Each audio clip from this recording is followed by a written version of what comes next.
Okay. So the next question is obviously there's been a point of contention with law enforcement worldwide in the last like decade because with the social media revolution and there's always how I say some bad apples in the sack. So what really makes or constitutes a good officer in your opinion? Because they always just be Upbringing. like, okay, we have these bar cops who be doing X, Y, and Z and Yeah. taking advantage of the law and abusing people and things like that. So, like, just give me a whole take around that and what constitutes a good law enforcement officer. Just and I'll tell you this. Uh, Got good home upbringing, okay? Like persons like myself. mm, Very firm, but I'm fair.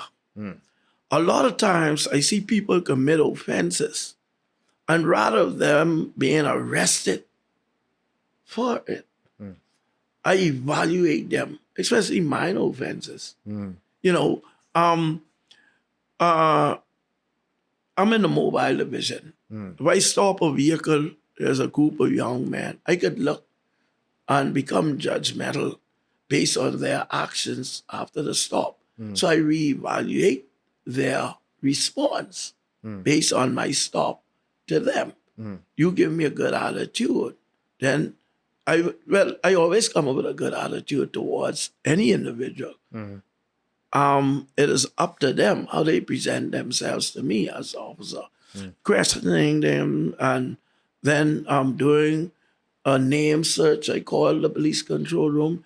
Once they give me and present an ID that I think is valid and is of good standing orders, I give the information to control room, and they give me the information, almost checking the entire antecedents and making sure that if in fact if this person can be allowed to go, even if it isn't no offense of no large, a big offense or is a in minor prison, but offense, they might have right? I will, they might have a warrant or something. yeah, Yeah. if there are warrants and things that I deal with that according to our laws. Mm, But the constitute being a good police officer is good home upbringing, mm, family orientated, good family structure and background, attending churches, attending social events that may give you a broader perspective on your behavior. mm, Joining Kavanas, going into different youth clubs and things, and then becoming ambassadors, young ambassadors, and probably, even joining the cadet corps. mm, We have a cadet corps from the police and the defense force, and that usually steers the majority of our officers who our commissioner or commissioners have chosen from. mm, You have a child or children, or you are a guardian for children that are not yours, but they are dependent of you. You put them in the cadet corps and police corps, and you'll see it manifest from there straight into their adult life. mm, And then you get to, like you say, the bad apples and the good apples everywhere in the world. Don't care what organization you in, there will always be. As Jesus was in the Garden of Gethsemane, mhm. he proved it to us when Judas Iscariot, who was one of went The and one of the betrayed him. 12, you Then know. one of them, where were you? Mm, Everybody praying and kneeling down, asking God, please don't let me be crucified. mm, And you out there trying to sell the Lord. mm, And that's what is going on. And that's how it is in many organizations. And any company is anything you trying to bring up, you always will have a Judas somewhere there about. And that's why it is good for entrepreneurs and leaders and the commissioners and the commandants and the commandants of the defense force and the prison commissioner to to weed keep out. praying. Yeah. Just keep praying. Mm, If they prescribe the Lord Jesus Christ as their Lord and personal Savior, like I do, boy, you will pray. mm, Because when you're dealing with leadership and businesses, you have to pray. You have to have faith, like Job just did. You mm, understand? Because you have a lot of people that sometimes comes into business for the wrong ulterior motives. You And that's sort of understand? go back to people going in for the job and then seeing how they can flex power for the job. Like, But some people use the police or the defense force to, like, I shouldn't say to retaliate, but some of them have been bullied in their lifetime.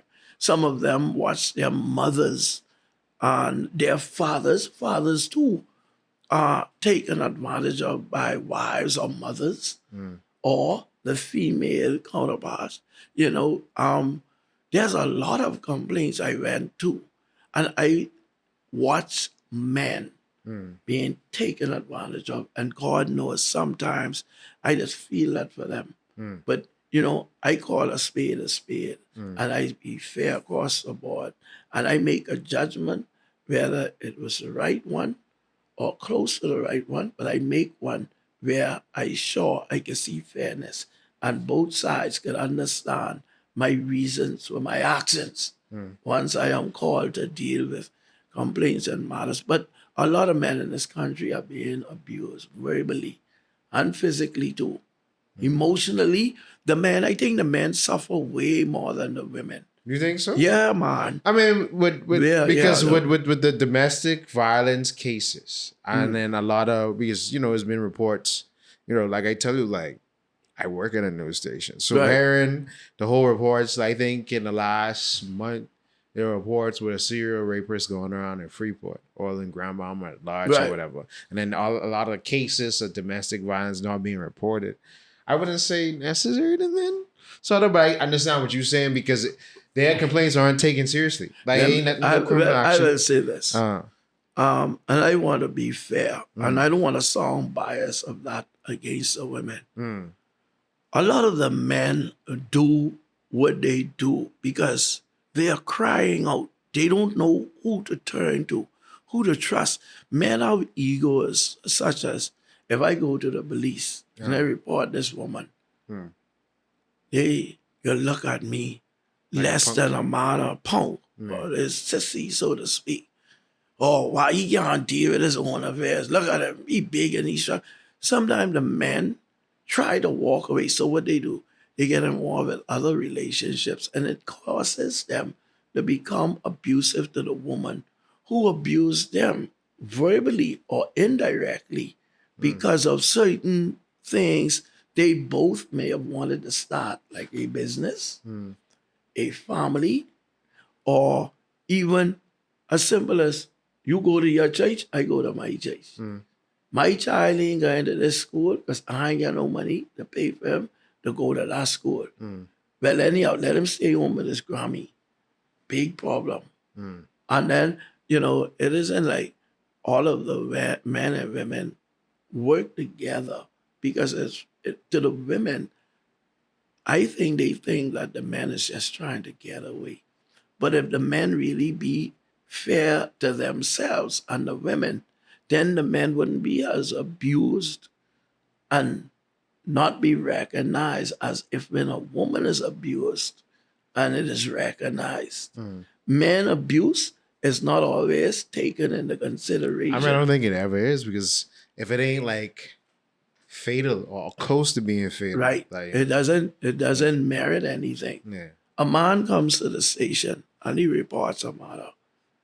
And I take that very serious. And I take it so serious that even if I have to get up and excuse myself, or ask if my supervisor is there, there's no supervisor, I put myself on the scene and I go in here with both parties, or I invite them into the station. Better still, because it's easier to deal with them at a station than in their home, because, well, I pay for this house. Oh, I pay. Also, hold on. Let me show you the receipt.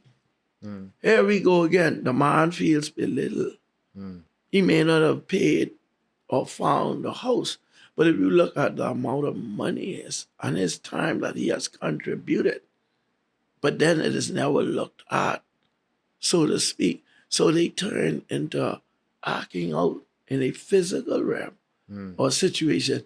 But do we really take what has transpired with that man individually starting not only with the relationship he has with his wife or his girlfriend. Let's look back straight to where he came from, his home. You know, when I was growing up, when all the children was allowed to play, you stupid, eh? How you could go and play in these dishes they ain't clean? The cat getting ready to jump on the counter and lick out the plate. Flies coming in the house. You ain't scrubbed the floor yet.